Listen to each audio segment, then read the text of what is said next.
এই বৃষ্টির দিনে বাড়িতে থাকা অল্প কিছু উপকরণ দিয়েই যদি তৈরি করে নেওয়া যায় এরকম একটা।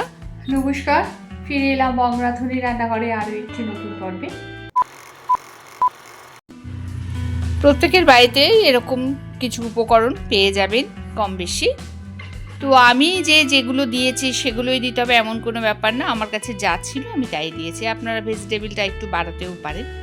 চিড়েটাকে ধুয়ে নিয়েছি, খুব পাতলা তো চিড়েটা, দুবার ধুয়েছি, খুব নরম হয়ে গেছে।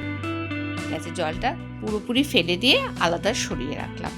এখানে নিয়েছি গাজরটাকে গ্রেট করে নিয়েছি, লঙ্কা কুচিয়ে নিয়েছি, ক্যাপসিকাম কুচিয়ে নিয়েছি, চীনাবাদাম যেটা সেটা নিয়েছি, আর দুটো আলুকে সেদ্ধ করে মেখে নিয়েছি গ্রেট করে।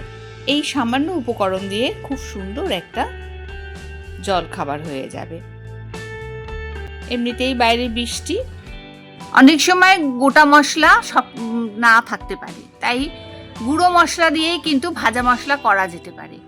আমি করি, কারণ ধনের গুঁড়ো, জিরের গুঁড়ো, গরম মশলার দিয়ে মিশিয়ে নিয়ে একটু ড্রাই রোস্ট করে নিলাম।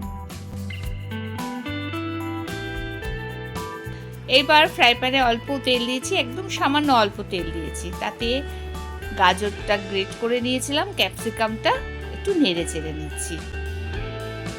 দিয়ে এবার নাড়াচাড়ার পর এখানে লঙ্কাটাও দিয়ে দিলাম, এটাকেও ভালো করে নেড়ে নেব। বাদামটা দিচ্ছি, সবকিছু দিয়ে ভালো করে নেড়ে এবার দিয়ে দেবো আলু সেদ্ধটা। আলু সেদ্ধটা আমি আগেই গ্রেট করে নিয়েছিলাম।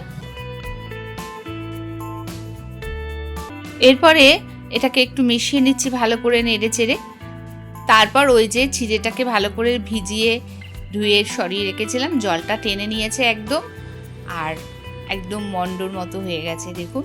এর মধ্যে এবার এই যে ভাজা মশলাটা, যে জিরের গুঁড়ো, ধনের গুঁড়ো আর গরম মশলাটাকে একসঙ্গে মিশিয়ে একটু ড্রাই রোস্ট করে নিয়েছিলাম, তার মধ্যে নুন দিচ্ছি, দিয়ে সব কিছু ভালো করে মেখে নিয়েছি। খুব অল্প সময় একটা মুখরোচক রেসিপি, সন্ধেবেলা চায়ের সাথে দারুণ জমে যাবে।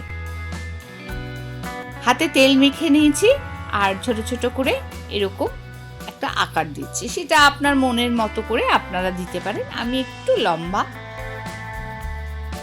একটু এইরকম করে গোল গোল করে হাতে করে গড়িয়ে নিয়েছি, নিয়ে আর একটু লম্বা শেপে দিয়েছি। এটা কিন্তু চ্যাপটা করবেন, বিভিন্ন রকম শেপ আপনার মনের ইচ্ছা মতো করতেই। এইভাবে সবগুলো রেডি করে নেবো। এদিকে অন্য একটা পাত্রে কর্নফ্লাওয়ার নিচ্ছি 2 চামচ, তাতে অল্প জল দিয়ে গুলে নিই। কর্নফ্লাওয়ারটা গুলে রাখবো সাইডে। আর একটা পাত্রের মধ্যে নিচ্ছি সুজি।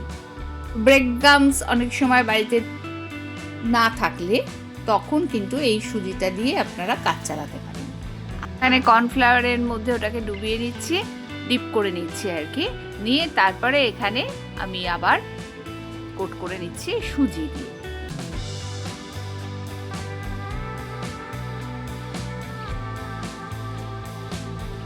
এখানে সবগুলোকে রেডি করে নেবো একই রকম ভাবে।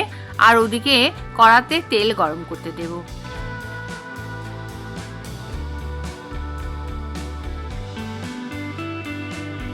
তেল গরম হয়ে গেলে তখন এবার এক এক করে দিয়ে এটাকে ভেজে তুলে নিতে হবে।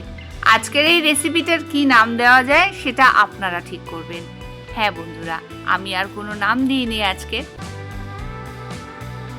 আজকের এই ভিডিওটা আপনাদের কাছে কেমন লাগলো আর সেটা অবশ্যই কমেন্টস করবেন, আর ভালো লাগলে একটা লাইক করে দেবেন।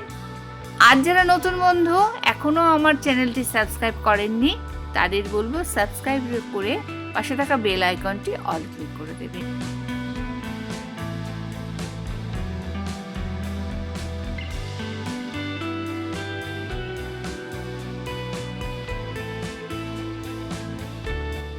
আজ এই পর্যন্ত, ফিরে আসি পরবর্তী ভিডিও নিয়ে পরবর্তী সময়। ভালো থাকবেন, সুস্থ থাকবেন, সঙ্গে থেকে সম্পূর্ণ ভিডিও দেখার জন্য অনেক অনেক ধন্যবাদ।